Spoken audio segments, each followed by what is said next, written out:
They announced a new movie, The Mandalorian and Grogu. It's going to go into production later this year. It's directed by Jon Favreau. And this is in addition to the 3 Star Wars movies that were announced recently at Star Wars Celebration. There's a Rey movie on the way, Dave Filoni's Star Wars movie that's kind of the culmination of Thrawn, Star Wars Rebels, Ahsoka, all that stuff. And then there's Dawn of the Jedi from James Mangold, who recently mangled Indiana Jones 5.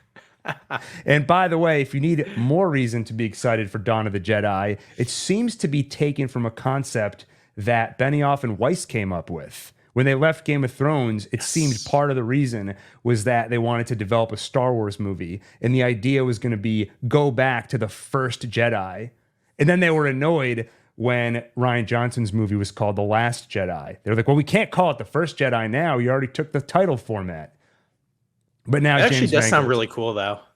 Of all the Star Wars movies announced, that's probably the one that sounds most interesting. It seems to be taking on a kind of Western vibe in the ancient times of the Jedi just getting started. But after Indiana Jones 5, it's kind of tarnished my image of James Mangold. When it was the guy who directed Logan, then it was exciting that he's making a Star Wars movie. When it's the guy who directed Indiana Jones 5, it's a little bit. Oh, but it's the same guy. He directed Logan? Yes.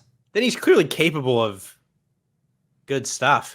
Yeah, he's clearly capable, but you would think that part of the hard time he had was being chewed up in the Disney machine and the creation of Indiana Jones 5, and Star Wars is part of that same machine. So, hey, we'll wait and see. Maybe it'll be good. So, okay, a few thoughts on this. First off, Jon Favreau.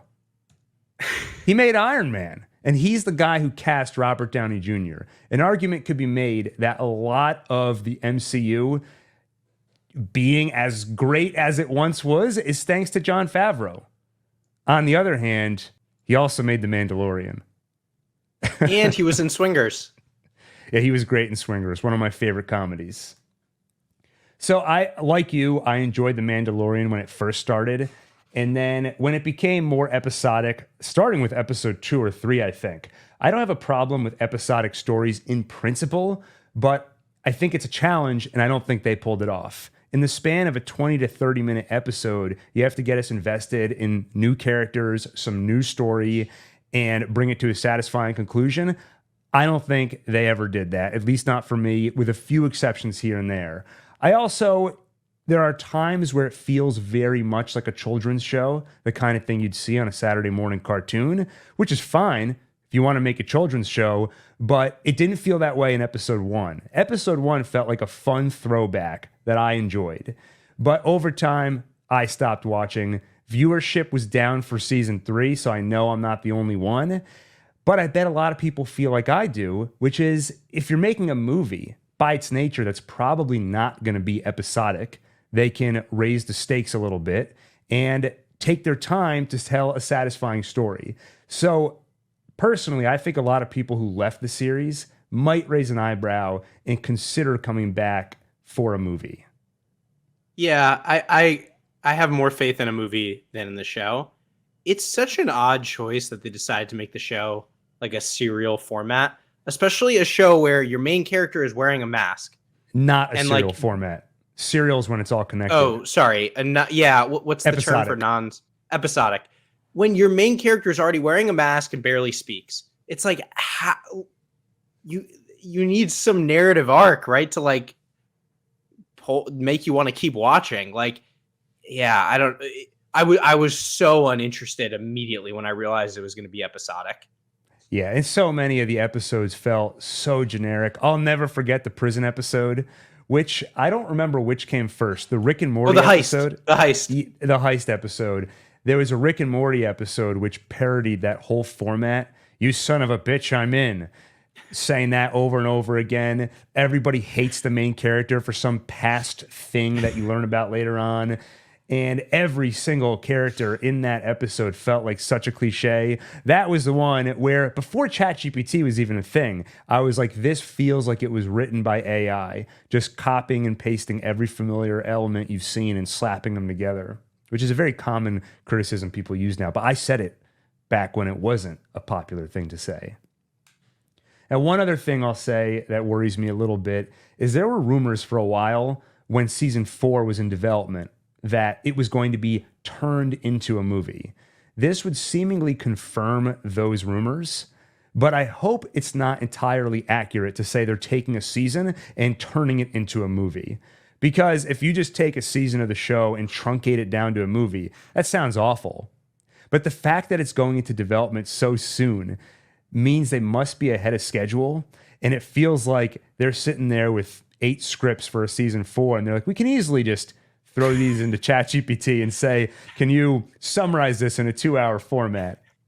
Which, if you want someone to do that, I'm right here. I can recap anything. So, like everybody says, for every movie, I got to see a trailer. And what I'm looking for specifically in the trailer is, does it feel like a long episode of the show? Does it feel like a compressed season? Or does it feel like a real movie? And that's what would get me interested. Last thing I want to ask you, Daniel, what do you think of the title? The Mandalorian and Grogu. Grogu is the Baby Yoda, right? Yeah. So why not call it the Mandalorian and Baby Yoda? I know, he's not actually Yoda. I guess it's the title. It's kind of like low hanging fruit. Like they just know everyone likes Grogu. Yeah. Yeah, the title, it just strikes me as very lame, like Adam says in the chat. And it's a title format that could work for any movie. It's just the name of the character. Now, I guess no matter what you say about this title, you can find a counterexample that works, where I'm like, okay, it sounds like a kid's movie, like Lilo and Stitch. But then you have Bonnie and Clyde. That's an and format, and that's not a kid's movie. Or it's just the character's name. It's so generic. But so is John Wick, and I liked that movie. But I kind of feel like if it was just called The Mandalorian, that would work better for me for some reason. But they can't call it that because there's already the show. But for some reason, when it's blank and blank, it just sounds so generic. Like Alun, our other brother, who's been on some of the live streams, he gets really mad when movies have a title that's just a year. He's like, oh, it takes place in 1917, so the movie's called 1917. You're just laying claim to that year. It's just as generic as that. Omar asks, that's not a working title? It's being reported as the official title, and it's going into production fairly soon. I mean, it's possible it'll change, but they aren't caveating with it's a working title. It is being, on the official Star Wars website, this is what they're calling it. Is it a working title? Well, it's not working for me.